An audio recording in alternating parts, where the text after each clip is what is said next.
sebelum kita memulai pelajaran hari ini, sebaiknya kita berdoa dulu ya. Baik, Bu. Berdoa dimulai.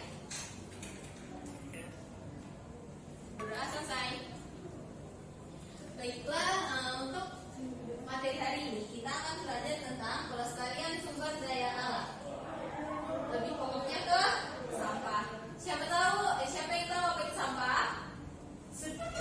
Ya, Maya. Barang bekas. Ada lagi? Sisa. Bungkus makanan, Ibu. Ada lagi? Oh, baiklah sudah ya. Sampah adalah sisa buangan dari suatu produk atau barang yang sudah tidak digunakan lagi, tetapi masih dapat didaur ulang menjadi barang yang bernilai. Di sini kita akan bahas tentang jenis-jenis sampah. Berdasarkan sumbernya, jenis-jenis sampah itu ada 4. Ada yang dari alam, dari sampah dari manusia, sampah konsumsi, dan sampah industri. Ada yang bisa menyebutkan sampah dari alam itu apa saja? Saya. Ya, apa ya? Daun, kayu, terus apa ya, Bu ya? Sisa-sisa, Bu. Sisa makanan. Ya, betul. Bagus, Maya. Ada lagi? Dari sampah manusia ada yang ingin? Rebutan ya, rebutan. Usah. Kata orang manusia, Ibu. Oh, betul. Ada lagi, Robi? Sorry. Ulang. Ada lagi yang ingin menyebutkan? Sampah konsumsi. Ya kan? Itu kita habis makan seblak gak habis, Bu. Jadi dibuang. Oh, betul. Bagus. Yang sampah industri, Robi? Limbah minyak, limbah industri logam. Good. Selanjutnya, sampah berdasarkan sifatnya. Di sini ada 2, sampah organik dan sampah anorganik. Sampah organik adalah sampah yang berasal dari sisa makhluk hidup yang mudah untuk diuraikan tanpa proses campur tangan manusia. Sedangkan sampah anorganik itu adalah sampah yang tidak mudah membusuk, seperti contohnya itu yang kertas, plastik, dan lain-lain. Di sini pada hari ini kita akan membahas lebih lanjut tentang sampah berdasarkan sifatnya, yaitu organik dan anorganik. Tapi sebelum itu kita akan bahas tentang sampah berdasarkan bentuknya. Berdasarkan bentuknya, sampah itu terbagi menjadi 3, yaitu sampah cair, debu, dan sampah padat. Sampah cair jenis sampah rumah tangga yang termasuk dalam kelompok sampah cair, misalnya itu ada sampah dapur, sampah dan sisa cucian. Lalu ada debu. Contohnya itu saat terjadi bencana gunung meletus, biasanya sampah organik akan berubah menjadi debu. Sampah tersebut yang kemudian disebut sebagai sampah debu. Lalu ada sampah padat. Sampah ini terdiri atas material tidak mudah terurai seperti pohon tumbang, batu, bangkai, dinding bangunan yang hancur, dan lain sebagainya. Lalu dampak sampah bagi masyarakat. Dampak bagi kesehatan tentunya ada sampah memiliki dampak buruk bagi kehidupan manusia. Pada sampah yang menumpuk dan membusuk terdapat banyak penyakit dari bakteri dan virus seperti diare, virus, jamur, kolera, dan berbagai macam penyakit kulit. Jadi lebih baik kalian kalau punya sampah langsung dibuang ya, daripada menyakiti diri kalian sendiri. Baik, Ibu.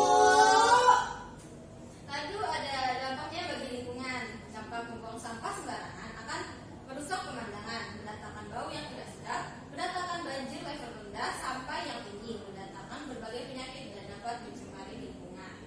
Jadi kalau di rumah kalian banyak sampah-sampah itu sebaiknya dibuang ya, sebaiknya dipungut ya.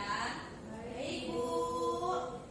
Lalu sampah itu juga berdampak bagi ekonomi. Sampah plastik yang biasanya terperangkap di garis pantai lingkungan tidak hanya memberi dampak pada lingkungan, tapi juga merugikan bagi pariwisata. Kerugian ekonomi terkait dengan pendapatan pariwisata yang lebih rendah, efek buruk pada kegiatan wisata, dan kerusakan lingkungan laut. Di sini kita akan belajar tentang cara pengelolaan sampah. Kan sudah tahu tuh sampah itu dampaknya bagaimana, jenis-jenisnya, dan sekarang kita akan belajar cara pengelolaannya. Pengelolaan sampah adalah kegiatan yang dapat mengurangi sampah yang melimpah. Salah satu cara pengelolaan sampah organik adalah dengan cara mengubur sampah organik ke dalam tanah. Di sini kita akan menonton video pengelolaan sampah organik.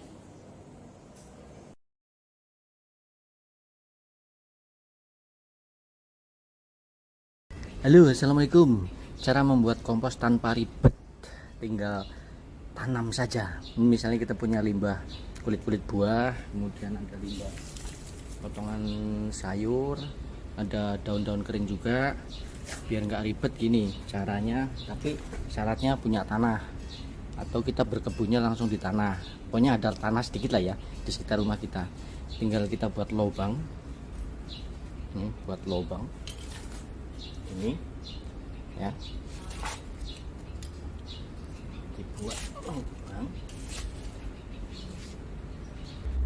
Oke, lubangnya sekitar 20 sampai 30 cm ke bawah.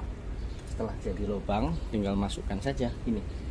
Nah, dan tinggal diuruk. Nah, oke, selesai, nggak ribet kan? Nah, jadi bahan organiknya itu jangan banyak-banyak ya. Jadi buat lubangnya ya kecil-kecil aja. Jadi mungkin setiap lubang dikasih 1 genggam gitu, sedikit supaya proses penguraiannya cepat dan di dalam tanah tidak menimbulkan sesuatu, karena bahan organik yang baru itu biasanya mendatangkan jamur itu mengurai hewan-hewan kecil, kemudian ada mungkin proses penguraiannya menimbulkan gas atau suhu tinggi. Tapi kalau sedikit nggak masalah, yang penting jangan banyak-banyak. Kalau punya banyak berarti buat lubang yang banyak, kayak tadi udah limbah buahnya ya, ini sekarang limbah potongan sayur, daun-daun kering, masukin, tutup lagi. Nah, ini. Jadi ada istilahnya, tanah itu makan katanya. Tanah itu makan apa saja yang kita makan. Kalau kita makan daging, tanah juga makan daging. Kita makan buah, tanah juga makan buah. Kita makan sayur, tanah juga makan sayur. Ketika daging, buah, sayur kita masukkan ke dalam tanah, maka tanah itu akan makan dan akan diubah menjadi kompos. Itu seperti itu. Jadi apa yang kita makan, tanah juga bisa makan. Mudah, simpel. Kenapa bisa terurai? Karena di tanah sudah banyak mikroorganismenya. Udah di video sebelumnya udah dijelaskan seperti itu. Nah, jadi serahkan ke mereka yang bekerja. Selain mikroorganisme, di dalam tanah itu biasanya juga ada cacing. Nah, bahan organik yang kita masukkan ini juga nanti sebagai pakan cacing, sehingga menghasilkan kacing. Kacing itu sangat bagus untuk tanah ya. Kenapa tadi saya sampaikan bahwa tanah itu makan seperti kita? Sebenarnya makan bukan tanah, tapi kehidupan di dalam tanah. Di dalam tanah banyak sekali kehidupan mikroorganisme namanya. Ada jamur, bakteri, fungi ya, lebih tepatnya fungi, bakteri, mikroba, kapang, dan lain-lain sebagainya. Ada serangga-serangga kecil. Itulah yang membuat tanah itu hidup. Nah, apa yang bisa mengganggu tanah ini menjadi mati atau sekarat ya? Salah satunya adalah penggunaan bahan kimia yang berlebihan. Bahan kimia yang berlebihan akan meninggalkan residu yang nanti akan menginfeksi atau menyerang mikroorganisme. Ketika mikroorganisme di dalam tanah sakit atau bahkan mati atau bahkan tidak ada, bahan organik tidak bisa terurai. Hanya tinggal bahan organik di situ menjadi sampah yang tidak bisa dimanfaatkan oleh tanaman nantinya. Oke, demikian sedikit info tentang bagaimana cara membuat kompos simple, nggak pakai ribet. Ya, sebenarnya bukan cara sih, cuma kita buang aja nanti dia akan jadi kompos sendiri. Yang bekerja mereka yang hidup di dalam tanah. Oke, semoga ada manfaatnya. Terima kasih dan assalamualaikum warahmatullahi wabarakatuh. Nah, begitu video pengelolaan dari sampah organik, yaitu caranya kita mengubur sampah-sampah sisa makanan itu ke dalam tanah. Lalu ada cara pengelolaan sampah anorganik adalah dengan cara daur ulang. Daur ulang adalah sebuah cara untuk menggunakan barang bekas agar dapat dipakai kembali dan menjadi barang yang bermanfaat, yang mempunyai nilai hingga bisa dijual-belikan lagi.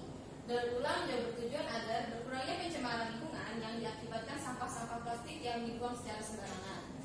Nah, ini dia contoh-contoh kerajinan dari karya dari sampah anorganik. Ini ada hiasan lampu dari sendok plastik, lalu ini ada kotak pensil dari kardus, ini ada bunga dari plastik, ini dari kresek, dan ini dari plastik botol. Nah, karena kalian sudah belajar tentang sampah kan, jadi kalian paham nggak tentang sampah? Paham, Bu. Sekarang sebelum waktu belajar kita akan habis, Ibu akan membagikan lembar kerja peserta didik ini kepada kalian dan akan kalian kerjakan di rumah. Sebelumnya kita bagi kelompok dulu ya. Siap Ibu. Udah dapat kelompoknya?